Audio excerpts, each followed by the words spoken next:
Hey, Amy, Yeah, Juan. give me that beat. It's Baseball Shangri-La with Amy Cuevas and Juan Ramirez.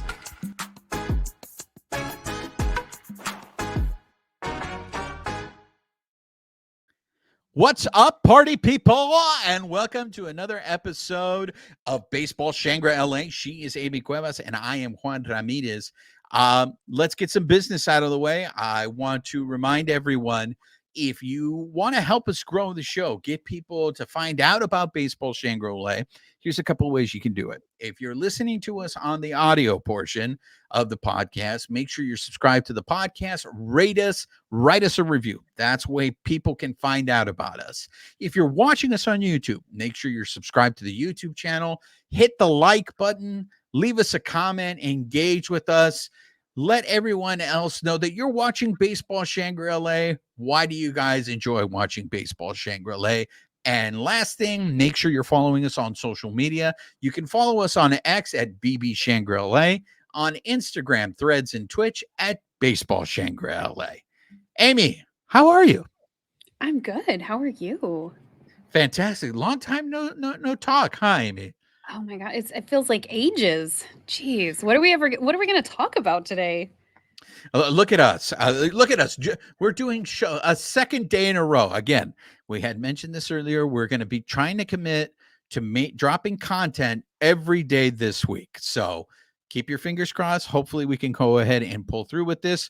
We're going to start the show the way we always start the show, with any base running blunders that we have. Base running blunders is what we like to refer to is when we make mistakes and we want to correct them before you call us out on it. So, Amy, do we have any base running blunders? Not at the moment. I think we've got some pronunciations we've got some homework on, but we'll get back to you on those things. But other than that, no.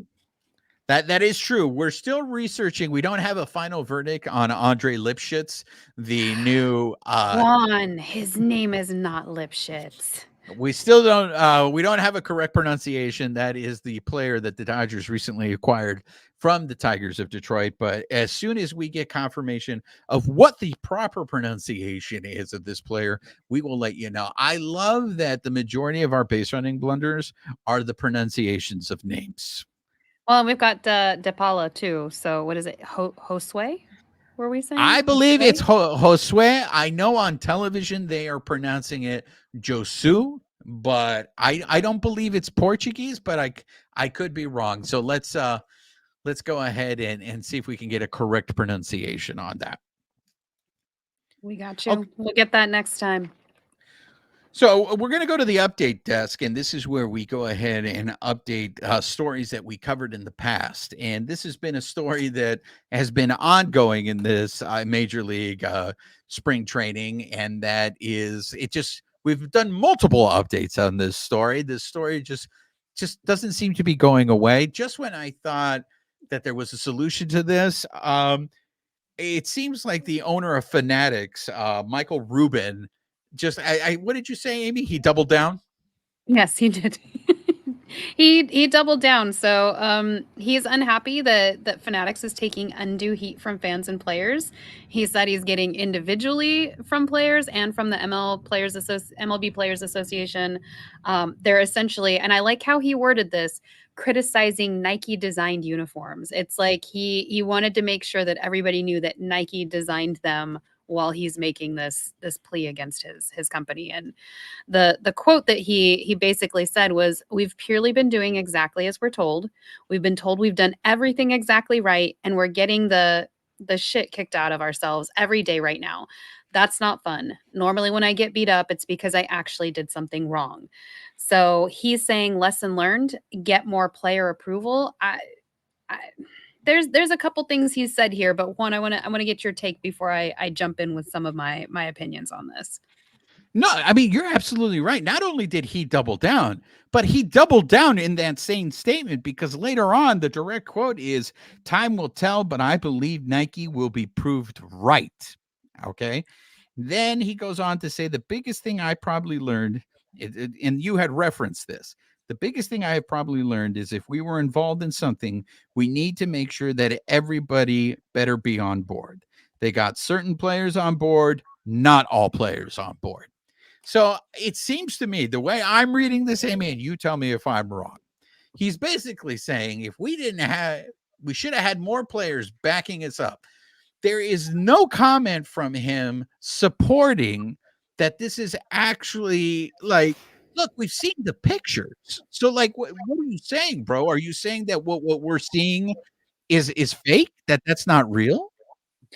Well, and the other half of that quote you just mentioned, he said, "When you change something so old and so nostalgic, you need everybody to be on board with it." But I'm curious because he's referencing old and nostalgic, but what people are complaining about are the fit and the inability to tailor. We'll take out some of the fan, like yes, the name on the back, the number on the back, the sizing, the things that we moved around. But the biggest concerns right now are the fact that it's see-through, the fit of the clothing, and the ability to tailor it because not everybody has the same size body. Newsflash, like that we're all different. But I just to me that doesn't have anything to do with the old and the nostalgic though. Like that has more to do with players being comfortable, so it's one less thing that they have to focus on when they're in a game and they need to be pitching. They need to be at that bat clear and focused. I don't want to worry about like my pants don't fit right or this, like I don't need that nagging in the back of my head. So I think it was interesting that he pointed that out. He also mentioned Nike designs everything and hands us the specs, and basically they're saying make this. I don't know about you, but in my job, if you think there's a potential issue, you still bring it up. Like my boss might hand me something, but if I think we're going to blow this, I might be, I'll be tactful about it, but like, hey, did we think about this angle versus like, well, this is what you told me to do, so that's what I did, even though I know that there might be a concern with it. So, I don't know. What are your thoughts on kind of his whole perspective here? I want to be fair to him, okay, because I've seen a fair share of spring training games this year. Now, while I'm watching the game, I have not seen any see-through pants. Like I have not seen anybody's junk. Oh, you have. No, so I haven't seen anybody's junk, but my best friend and I were watching the game that Bobby Miller pitched, and you could clearly see like the outline of his shirt and the back pockets. Like you saw his back pockets stand out, but not the rest of the pants. So it wasn't like they were all one color like they have been in past years. Like you could see the outline of essentially the pockets, which that's just me not seeing that in previous years, but I don't remember them standing out that much. Okay, see, this is what I'm talking about. So when he's sitting out there doubling down and saying, "Hey, Nike eventually is going to be proven right," you are seeing the physical proof where it's like, bro, the pants aren't supposed to do this. I'm not supposed to be able to see this. And Now, UniWatch brought that up with some of the grays for some of the teams that are traveling. The pants are not the same color as the jersey tops. So you don't even have grays matching the same tone. Some of the jersey tops have like a greenish grayish tinge. That nobody checked that. I don't want to put all the blame on the Fanatics CEO here. That is by no means what I'm saying. I'm just saying the ball got dropped a lot of places along the way here. and look, this obviously this story has just been seeped in to the narrative now because when I'm watching games, I find myself now looking to see the size of the lettering on the back of the jersey, to see the size of the numbers on the back of the jersey. And for the most part, and this is where I want to be fair to him, I don't think there's anything that has been so egregious to me that I'm just like, oh, Now, when you have a still like what happened earlier with the Royals and the Mariners, where both teams are wearing different uniforms and it's very glaringly obvious. But the one thing that has been very noticeable to me and that I can go ahead and is the overlap on the D in the front of the jersey with the Dodgers. That has been very noticeable. And while that is not the end all be all where, oh, that's it, I'm not going to watch any more games, they're ruining baseball for me. I will say it's just aesthetically not pleasing. Like, I don't think that's a good design. Like, why did they even come up with that? Why did they even give them an option to do that? Well, and I'm curious his stance on getting more player approval. Like, how do you poll all of them in with the jersey that they technically haven't seen or worn before, with the exception of the All-Star game. And I don't know how much credence people are giving to a uniform that they're wearing, like, one, maybe 2 nights. Like, I don't know how you poll better.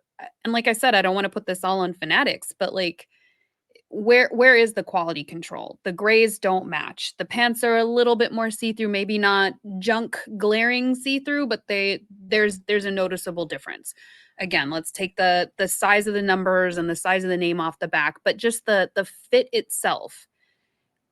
Where do you do the quality control in that respect? Because these are ultimately the players who are going to have to wear it and handle this in a game. And not every pitcher wants his pants tight, but some pitchers don't want to have them too loose. If I want to run the bases, I want to be comfortable. Like, where's the middle ground, I guess? And when you are making a change like this, that clearly has everybody very upset. Look, again, I want to be fair to this guy. I feel they had to say something. They had to address it. This story had become so big. So many people were talking about it. Articles are being written about it. Someone at Nike, someone at Fanatics needed to address this thing. But I don't know if this made things any better for them, because unless I'm interpreting this wrong, and you tell me, Amy, because you're much smarter than I am, but it sounds like what the subtext is saying is, you guys are wrong. You guys are wrong. I know more than you, and you guys are wrong. What you're seeing is not really what you're seeing. You guys just don't know. I took it a little differently. I got and not that your take is wrong in any way. I took it in like, hey, if there's anything wrong with this stuff, we just did what Nike told us to do. Like, we followed the specs, and according to the specs, we did everything we were supposed to. So to me, it felt like maybe not acknowledging that there is a problem, but essentially like, if there is a problem, it's not us. So at the end of the day, I'm hoping they get it fixed by opening day. If you've got this many players upset, you've got this many things, like, sure, maybe the style and everything does win out over time, but the tweaks that need to be done, colors, fit, whatever, that's something that needs to be fixed so that over time everybody can accept it. Look, every time we talk about this story, or every time we do an update on this story, I always feel like this is the last time we're going to do an update on this story. I know the last time we did this, I was fully confident that this was going to be fixed by the time the Dodgers play in Korea. If not, at least by the time the Dodgers come back to LA and open up against the Cardinals. I love how optimistic you were about that. Like, normally, I'm the positive one, and you ran with it on that one. So kudos to you. Look, you're rubbing off on me. I'm trying to, but when I read these comments, I think you're absolutely right. There is definitely part of throwing Nike under the bus and be like, hey, don't blame me. It's not me. But at the same time, like, you can't have it both ways. Like, you can't sit there and say, hey, dude, this was Nike's fault. We're just following the design. But then at the same time, he sits there and he goes, eventually, I think Nike's going to be proven right. So it's like, well, if Nike's going to be proven right, then you agree with what they're doing. I don't, it's just, like I said, they had to address this. They had to speak on it. I just don't know if what he said helps the situation at all. People are looking for communication, but I don't think they were looking for this communication. So I guess we'll see what the next phase of this is, because I don't think this is the last time we'll be talking about it. No, and that's the thing. Because, like, look, you and I, we both love baseball. I know sometimes when we talk about it, you guys sit there and go, bro, do you even like baseball? But it's like, we like baseball. And this is why I think stuff like this annoys us, because it just feels like sometimes they just can't get out of their own way. It's like, we want you to succeed. I want baseball to be the number one sport in the world again. Okay. But sometimes, like, when these things happen, it's just like, do you guys even talk to each other? Like, what's going on? I know I don't like to be uncomfortable in my clothes, so I think that's why I'm very sympathetic to the players, where I'm like, oh God, I just want my clothes to feel good and fit all right. Like, can we just make that happen, please? Especially when you're playing a game. You don't want to be uncomfortable when you're playing a game. Well, I don't like sitting here in my clothes being uncomfortable. I don't want to be running the bases or trying to have an at bat and have no, I just don't want any of that. None of it. None of it. We're not having it. So the main topic on today's show, Bill Plaschke of the Los Angeles Times wrote an article over the weekend, and it was about Dave Roberts. And what I found really interesting, so check out the article. What I found really interesting were the comparisons that Dave Roberts was making to Tommy Lasorda. That Dave Roberts is, whether he likes it or not, he is now up there with Tommy Lasorda. And you have to read the story in order to really understand Plaschke's point of view. But one of the things that I found really, really interesting is that angle that he took. Look, we all know Tommy was larger than life. For any of us who follow Lasorda, like to me, whenever anybody asks me to describe what is a baseball manager, I just show them a picture of Tommy Lasorda. I show them videos of Tommy Lasorda because that to me is what a baseball manager should be. It's someone who's out of shape. It's an older guy who's just cranky and yells at everything, yells at everybody, going off on umpires. That's what, when I was a kid growing up, that's what my impression was. And how many of those do you see anymore? You don't. That style is gone. I can't think of who was the last part. Maybe Ozzie Guillen with the White Sox, but he was fiery like Lasorda, but physically he looked nothing like Lasorda, you know. So, but what I found interesting is there was a period, I would say, between Tommy Lasorda and Dave Roberts where the Dodgers had so many managers. Like, I grew up as a Dodger fan where Lasorda was the manager for the Dodgers for, is it 20 years or over 20 years? Let's just go with 11 million. It was a while. 11 million, yeah. So there was a period where I only knew, just like Vin Scully was the only announcer the Dodgers had, it was Tommy Lasorda was the only manager the Dodgers have. And then all of a sudden, Tommy retires, which I still believe was a forced retirement because I feel like he still wanted to manage, but he retires. And then it's all of a sudden, I don't want to say that it was a revolving door of managers, but there was a lot of managers between Lasorda and Roberts. This is Dave Roberts going into his 9th year.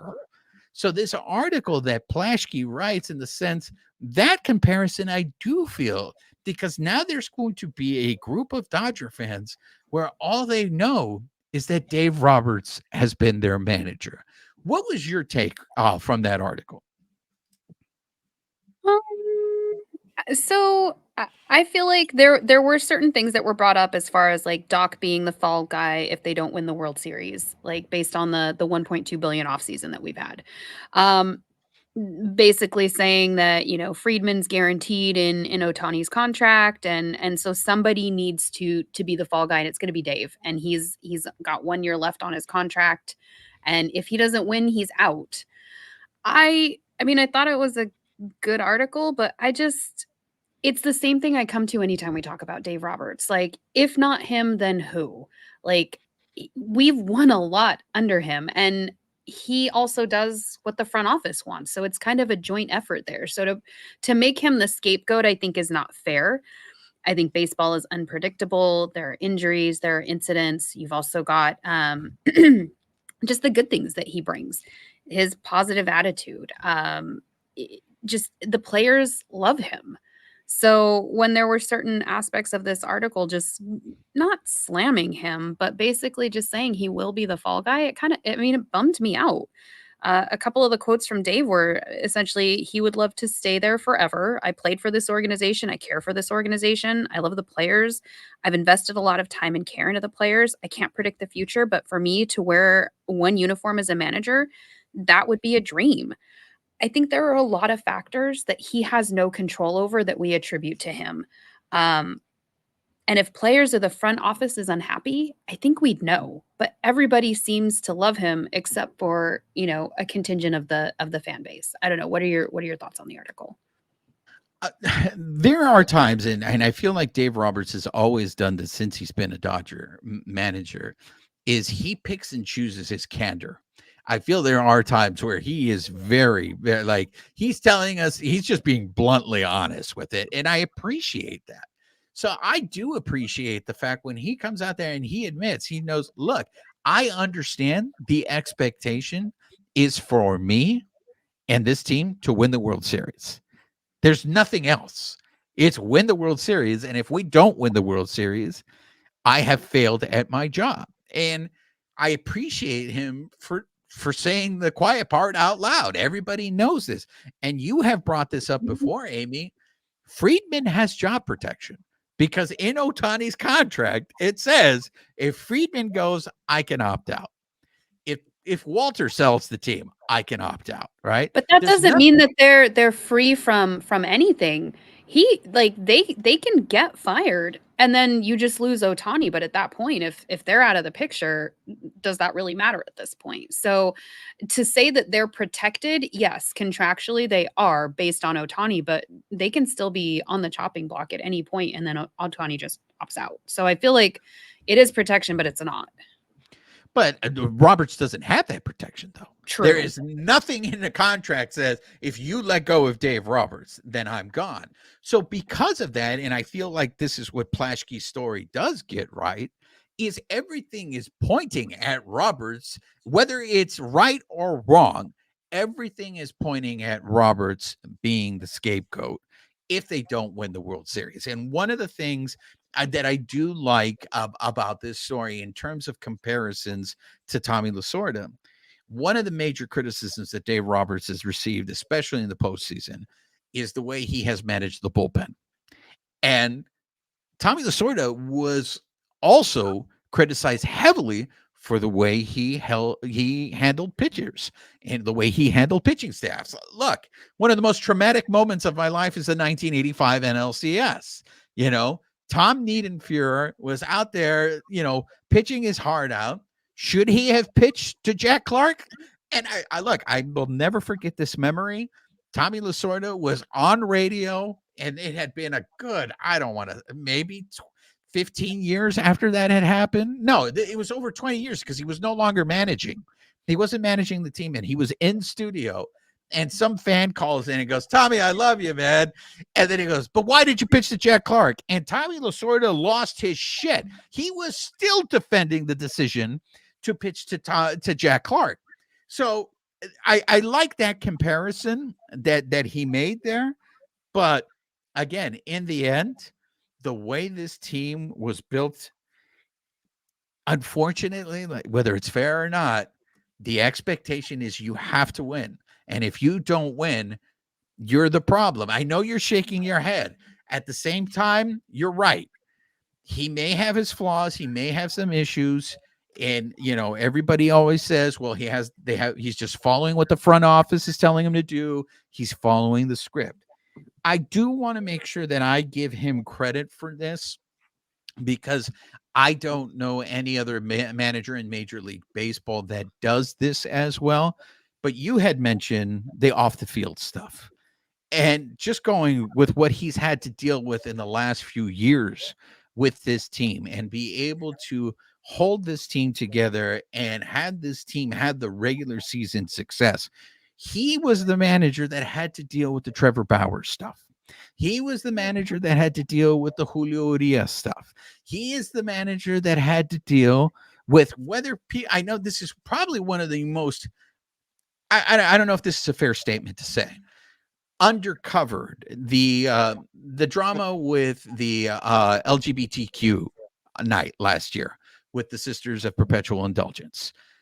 It's clear that they were players in that dugout, in that clubhouse, that were not happy about that. Roberts had to navigate all that stuff. And I'm sure Roberts has his own feelings about this stuff too. So I don't think he gets enough credit for that stuff. So while we do point out the bad, I do feel at the same time we have to point out the good. And eventually it goes to what you said, Amy. If not him, then who?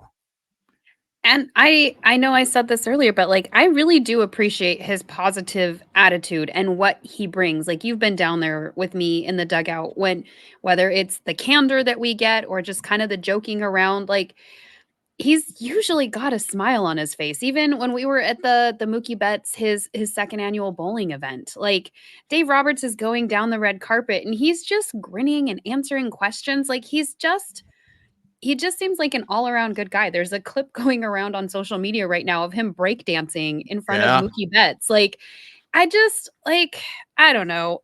If not him, then who? But at the same time, look at his record. Like we do tend to focus on the negative, and I know that that's my personal challenge this year is to really focus on the positive because I know Dave Roberts isn't going out there trying to lose us a postseason every year. Dave Roberts doesn't have control over the injuries or the personal situations outside of baseball that he has to deal with. And I feel like this team has weathered more storms under his, you know, under him than we have probably maybe under some of the other managers after Lasorda. And I feel like we've come out the other side, and that clubhouse still has a pretty great cohesive mentality. And so I don't know. I feel like we don't give him his flowers enough. We're all just knocking him down. And, you know, he's done some pretty amazing things. I mean, you're right in the sense of all the activities that took place before this season, all the team building. You saw him, he was a part of it. And I can't think of any former Dodger manager, and maybe it's because we just with social media now we have access to so much more information, but I can't recall a manager being so much a part of team bonding. And he's there because clearly the team either wants him there or they don't have a problem with him being there and they consider him as part of the team. So one of the other things I do want to point out is this. Okay, Dave Roberts has won a World Series. Okay, just to put into perspective, Dave Roberts is making 3.5 million. This is the last year, I believe, correct me if I'm wrong, this is the last year of his contract. So this might not even result because this is going to be a story that's going to be ongoing the whole season, right? Because technically he is a lame duck manager. So they may not fire him, they just may choose not to bring him back. But he had been making 3.25 million. Okay. Craig Counsell, who just signed a deal with the Cubs, is making $8 million. Dave Roberts has won a World Series. His team wins almost 100 games every year, and he is making significantly much less than Counsell. Less than half. Look, all I'm saying is this. Dave Roberts may get his revenge because if the Dodgers do win the World Series this year, and Plaschke alludes to this in his story in terms of job security, but he's going to be able to negotiate a pretty nice salary for himself if they win the World Series and be like, well, let's see here. Craig Counsell, who hasn't won anything, is making how much? And I just won my second World Series. Look, I like Dave Roberts. It's very hard, especially in this business, to try to separate the person from trying to be objective, because I think it eventually it rolls in. We talk about the human aspect of things. Dave Roberts has been always been very pleasant with me and has always been polite.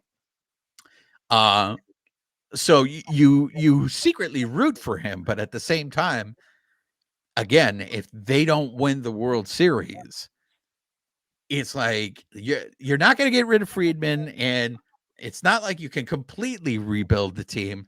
They're going to look for a scapegoat, and I think that unfortunately is the unwritten part that comes in a contract. When you're a manager of a team, you sometimes have to take the blame for things that aren't your fault. I am not pleased with this at all. Only because like I said, I think there are things that are out of his control, and as a manager, if you list out his duties, he does that every year. I think again this is also where we come in as we're spoiled as Dodgers fans. We go to the postseason every year. Not every team experiences that. So the fact that the front office, however it shakes out, the fact that we have gone the last 11 years is pretty amazing. And are you going to have the same cohesiveness with the team if you bring in a new manager? Are they going to manage the same way that the front office wants? Are there going to be hiccups? Is that going to cause us to stall out in future years?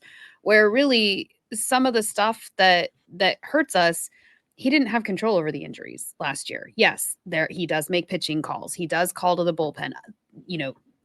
substituting players during a game. But at the same time, he still manages to get us down the stretch every year. So I would just throw that out there. Look, I don't think this is the last time we're going to talk about this. As I said, this is going to be an ongoing story. So I'm sure we're going to revisit this topic again. But I found it to be a very interesting story from a writer that I usually don't tend to follow his stuff. But like I said, I believe in giving people their flowers when they deserve. And I thought Plashke did a pretty good job with this story. There's another story that actually you had brought to my attention about Mookie Betts that's running in the Athletic. Who wrote that piece, Amy? It was Ken Rosenthal who wrote it, and it was basically talking about Mookie's latest goal. He wants to become a legend in the game, and I really liked the story because it just showed like his humanity, that he's a person outside of just being this baseball player that we see on the field, the stats that we're always quoting, or I mean, there were some negative things in the article too, where we're continuing to bring up, his performances in the postseason and how he knows he has to do better. But at the end of the day, they're more than just the back of their baseball card. He had mentioned that his family is what fuels him. But he also has a drive within himself to be great. He said, I want to be great. When I'm done, I want you to remember not necessarily just the baseball player, but Mookie. I want to be a legend in the game. How I create that, I have no idea. I'm just kind of going about it and bringing smiles to people's faces when I can, trying to sign some autographs when I can, be the best player I can when I'm playing, be the best teammate I can be. And that comes down to whatever comes his way, he said. If he's sitting on the bench, he wants to be the best cheerleader. And I think part of the humanity that this spoke to in me is we don't know these guys off the field. We don't know who's shy, who doesn't, who has to push themselves to go be around fans, not because they don't want to, because that might just not be in their nature.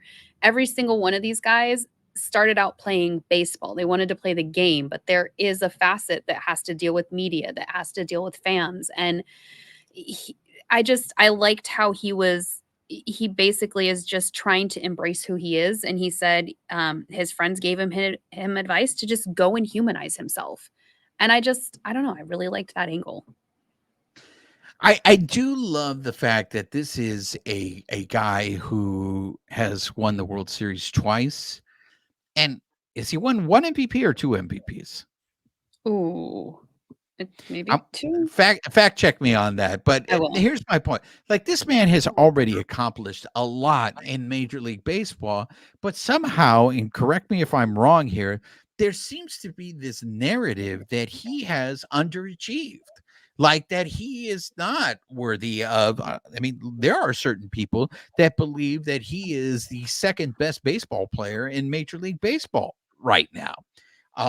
Were you able to find out how many MVPs? Yeah, so 2 World Series and an MVP award, so 1. Okay, yes. So just 1. So I think that narrative has come of him underachieving because of what's happened in the last 2 postseasons. I looked up the numbers. I didn't realize it was this bad. He's got, in his last 2 postseasons, he's gone 2 for 25. And this is a guy who is one of the faces of Major League Baseball. You were going to say? Oh, I was just going to say, when we were trying to get him in the trade, there was no negative digs on him then, but all of a sudden, fast forward a couple of years, he's not the only one on this team. And we talked about it in a previous episode. Freddie didn't produce either. And I can personally guarantee that neither of those guys was going into the postseason trying not to produce. So I think it's unfair. They did their best. I don't know. I think he gets a lot of flack, and I don't understand why, because I think he has the numbers to back up. He was second in, MVP voting this year. He is a great player, and I don't know why he gets as much flack as he does when he didn't a couple years ago when we were trying to get him. Well, one of the things that I liked about that story is, again, if you look at the numbers with Mookie Betts, look, this is a future Hall of Famer. Anybody would kill to have the career that this guy has had. But when you read that story, what it seemed like to me, what he wanted to be is a Hall of Famer off the field. And I don't think we have enough of that about that. Look, I don't know if it's that we don't have enough of that in baseball, but we as the fans, I don't know if we know enough about that in baseball or see enough about that in baseball, because when they are doing so, look, we've known this because we've covered this. There's a lot of Dodger players that have foundations. We have former Dodger players that are doing a lot of work in the community. And I feel like that kind of stuff needs to be out there just as much as their numbers on the field, because they are in a position where they can help people, and it's not that they have an obligation to do it, right? It's that they choose to do it. So we have to be, I mean, the person that comes to mind for me is Roberto Clemente, right? Clemente, he was a Hall of Famer. He's a fantastic baseball player. But I feel like when you talk about Clemente, you talk about his humanitarian efforts just as much as you talk about his ability in baseball. And that's what I would love to see more in today's game. And I think maybe we have an opportunity with Mookie and some of these other players where we can talk about not only are they legends on the field, but they're legends off the field.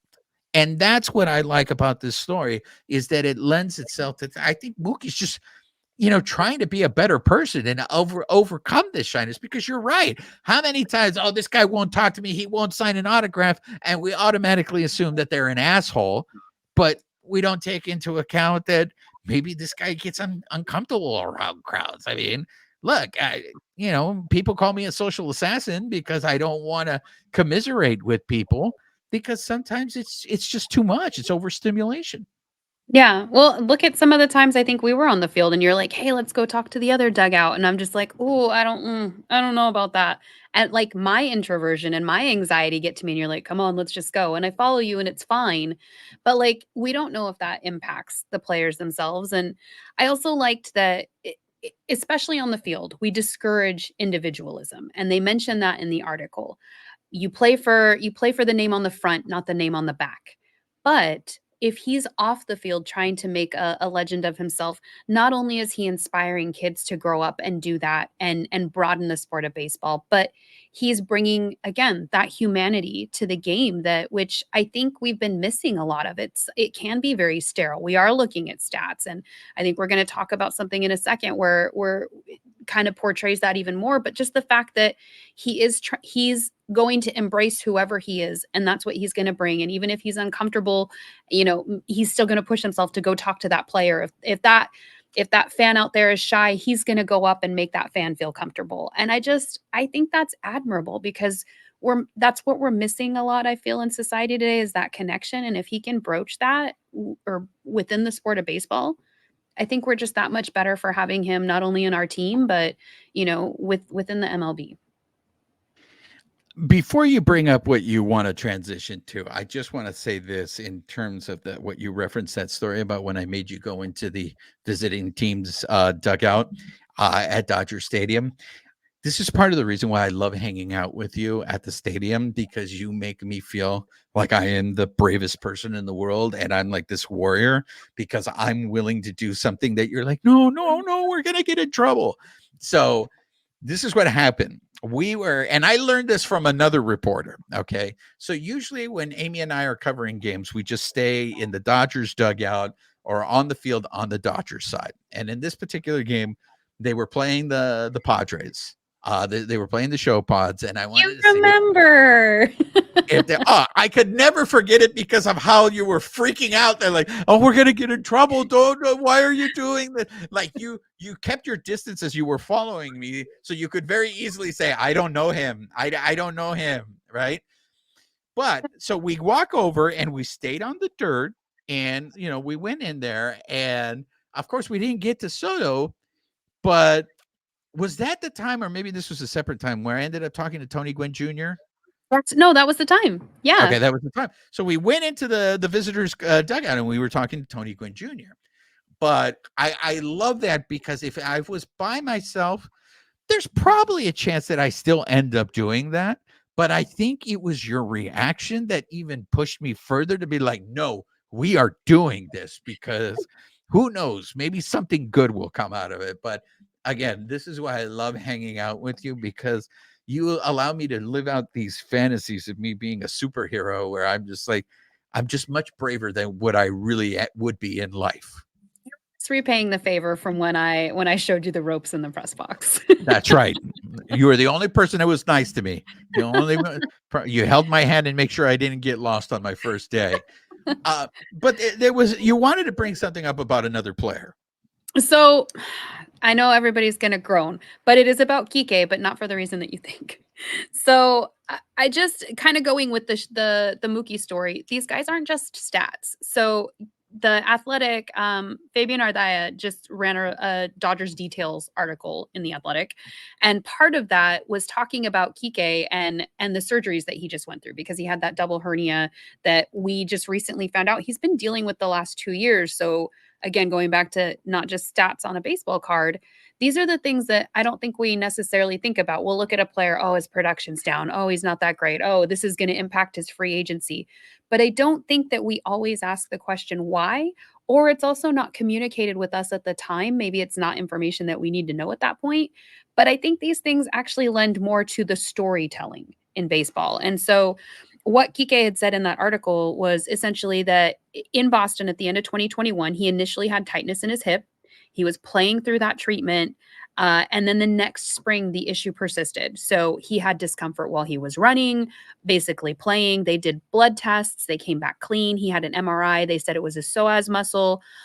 They had a procedure that drained blood from his spine to address the hematoma. And then he had a PRP shot. And then his OPS dropped. And so in 2023, when he came back, the scans were clean, but the pain continued and he struggled at the plate. And then after the last season, when we got him at the trade deadline in 2023, he had that double hernia surgery. And he said it was both sides of his adductors. His abs were off of his pelvis. And the quote was, when you're playing in pain, you're not having that much fun. And especially when you're in pain and they tell you that you're fine, that there's nothing wrong, it makes you doubt yourself and it makes you think a million things at a time. I never thought I'd say that I was looking forward to surgery, but I was really looking forward to the surgery. And those are the things when we're looking at a guy and we're just like, oh, his production's down. Oh, he's not hitting at the plate. He had all of this going on. Any player, we don't even know what Tony Gonsolin was going through when he's pitching through that pain before he ended up being out for the season. They're either being told they're fine or, they can't find anything wrong. And these guys still have to show up every day and play. Like, I just can't even imagine what that feels like to be on the field and then also have fans commenting or, trying to figure out, what's wrong with you when you're going through this and just trying to find a way through. Is this just some way for you to buy sympathy over the fact that not everybody is excited about these new celebrations that the Dodgers are doing? And I mean, we can talk about the new celebrations, but we were talking about humanity, and you know me, I love a good story. So, you know, No, I mean, it serves as a really good reminder because I feel like I don't do a good enough job that when I do start seeing someone who is not performing well, I immediately go to, oh, they suck. What happened to them? Instead of, I think the first question now should be, is there something wrong with them? Because we have seen a lot of players go out there and play hurt, and in some cases, play injured. And look, they're doing it because maybe their team needs them. They may be doing it for other reasons, like this is the last year of my contract and they I don't want can't to lose their afford. spot to somebody else. We know with the turnover in baseball, it's quick. Yeah, absolutely. So I'm glad that you brought it to our attention because I do think it serves as a good reminder that these guys do deal with a lot and that playing 162 games a year is grueling. And sometimes there are stretches where they don't have off days, and when you have somebody like Freddie Freeman who refuses to sit down and it's just like, no, I'm going to go out there. And I know we take that for granted because it's like, you're just playing a game, but all the like everything that you just described right now, I felt like you were just like you were reading an autopsy report to me, where it was like, oh my God, it's like all these things that are wrong with him. Draining the blood from his spine, and then he's still got to go play. Like, and he's not the only one. Like that's kind of my point is like these guys all go through this in some respect. Like I would hope we could have more compassion. I know I keep saying this, it's the challenge I have for myself this season before I go into, oh, that guy sucks, just like you said. maybe, trying to figure out like, okay, what's going on, or maybe just trying not to have that reaction initially because I'm not playing this game. I know I couldn't do it. Well, I know if I see somebody, do the kickball change after they get a double, I may start saying, are they okay? Let's get into the celebrations because these new Dodger celebrations, because you were the first one that brought it to my attention. And I thought the Freddie was fun, but I'm not completely sold on this new. I don't know if it's an addition to the Freddie. Is it a hybrid? Can you please, for those who haven't seen it yet, Amy, can you please describe what I'm talking about? So it looks like they're starting out doing the arm wave, but then they end up doing like a hip lock and crossing like their leg over. So there's plenty of images on social media. Kiké did it. I think a couple other players did it this weekend when they got extra inning or extra base hits. They're calling it the hip lock. It doesn't look like they're having too much fun doing it. I mean, even Kiké, who can make anything look fun. I mean, it looked like he was having fun, but like I don't know. I will be interested to see how it evolves as the season goes on. Maybe this is just the first draft. So this version of the hip lock, you're not too convinced it's going to stay. I don't think so. I mean, hey, but you know what? These aren't our celebrations. They're their celebrations. So if they like it, then you know what? If that's what gets them on base, go for it, guys. Well, I know there was a very strong. I saw some strong reaction on social media. I know some people didn't like it, but I think more of the comments were. I just don't think they liked the excessive celebration. I think a lot of people compare it to. It's like you score a touchdown, but you're down 40 points. It's like, what are you celebrating, bro? Like you're losing, but. Again, this is where I hear Amy's voice every time going, do you even like baseball, bro? Are Like, they having fun? Then yes, let's do it. are you just looking for things to complain about? Also, go watch the opening scenes in Basketball because they address that whole thing right there in the narrative in the beginning. I know you love that movie so much. Like I saw it in the movie theater when it first came out. So did I. It look, I'm not saying it's a bad movie. I know that I had this reputation of being a film snob, a film elitist on there, but look, I'm all for silly movies. Like there are times where I just feel like a laugh. And I'll watch one of the Naked Gun movies. I mean, those movies just crack me up. So, as much as you guys want to push this film snob label on me, again, I am the founding member of the Stalloner's Club. And so I do also, I mean, I'm not at Amy's level in terms of B movie queen, but there are some lesser films that I enjoy. Uh-oh, we've hit a nerve. We've hit a nerve. Back to the celebration where it's safe. Come back to the light. You're fine. I think the celebration I think it's fun. When I saw it, I smiled. Is it my favorite of the ones that they've done? No, but I like seeing them have fun, and that's the piece that's important to me. So I think this is the developing story, and we will probably need to watch this space to see how this celebration continues, whether it changes into something else, because I know you guys are very interested in this kind of stuff. Amy, any last words, anything you want to cover before we get out of here? I'll just remember these guys are human. They're not just a stat on the back of the card. That's all. And so I want to take this time to remind, if you guys want to help us spread the word about this show, if you're listening to us on the audio portion, please rate the podcast, subscribe to the podcast, write a review. If you're watching us on YouTube, subscribe to the YouTube channel, smash that notification button, give us that thumbs up so other people can go ahead and send us comments on what you thought about the show. If you have questions, stuff that we want to go ahead and maybe you want us to discuss on the next show. Don't keep us a secret like Shohei's marriage. Oh, hi. Look what she did there. Make sure you follow us on the social media. You can follow us on X at BB Shangri-La, on Instagram, Threads, and Twitch at Baseball Shangri-La. So far, we are 2 for 2. Amy and I made a commitment. We were going to try to drop content every day this week.